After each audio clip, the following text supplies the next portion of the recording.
நன்னெறி கதைகள். முன்னொரு காலத்தில் ஒரு முனிவர் சிவதொண்டே விருதொண்டு உயர்வொண்டு எதிர்கொண்டு காட்டில் குடியமைத்து வாழ்ந்து வந்தார்.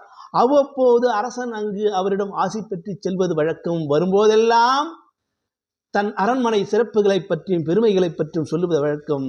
வாருங்கள் முனிவரே, சில காலம் தங்கி ஓய்வெடுத்து செல்லலாமே என்று சொல்லுவார். அந்த முனிவரும் சரி வருகிறேனப்பா என்று சொல்லுவார். இவனுக்குள் அகந்தை இருந்தது. அந்த அகந்தை ஒழித்து நன்னறி புகற்ற வேண்டும் என்று எண்ணினார். ஆனால் அரசனும் வீரத்திலும் தீரத்திலும் கல்வியிலும் கேள்வியிலும் தர்ம நீதி நெறி தவறாமல் ஆட்சி செய்து வந்தான். ஒரு நாள் ஒரு முனிவர் அரண்மனைக்கு விஜயம் செய்கிறார்.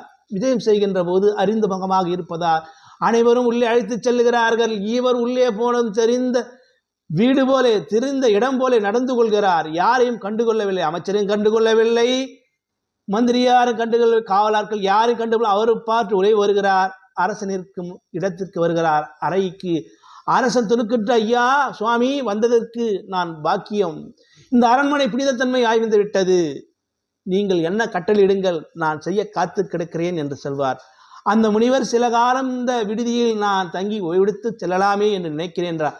துணுக்கிட்டு ஐயமுற்ற அரசனோ, சுவாமி, இது விடுதி அல்ல, மிகப்பெரிய அரண்மனை.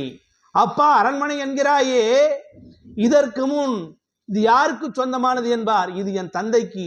தந்தை எங்கே? இறந்து போய்விட்டார். அப்பனால இதற்கு முன் யாருக்கு, தந்தைக்கு முன் யாருக்கு சொந்தமானது? என் பாட்டனாருக்கு. பாட்டனார் எங்கே? அவரும் இறந்து சில காலம் ஆகிவிட்டது. அப்படியானால் இங்கே இருவரும் சில காலம் தங்கி இருக்கிறார்கள். வந்த வேலை முடிந்ததும் கிளம்பி போய்விட்டார்கள்.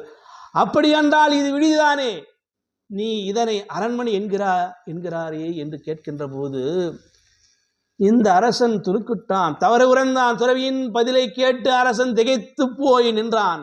அரசன் தான் என்ற கர்வத்தில் என்னுடைய அரண்மனை என்று சொன்னேன், எவ்வளவு பெரிய தவறு என்று புரிந்தான், அறிந்தான். முனிவரிடம் மன்னிப்பு கேட்க வருகின்ற போது, வந்த வேலை முடிந்து விட்டது நல்லபடியாக என்று முனிவர் அங்கிருந்து விறுவிறு என்ன நடந்து சென்றார். நானும் இக்கதையை முடிக்கிறேன். நன்றி, வணக்கம் அன்பு நண்பர்களே.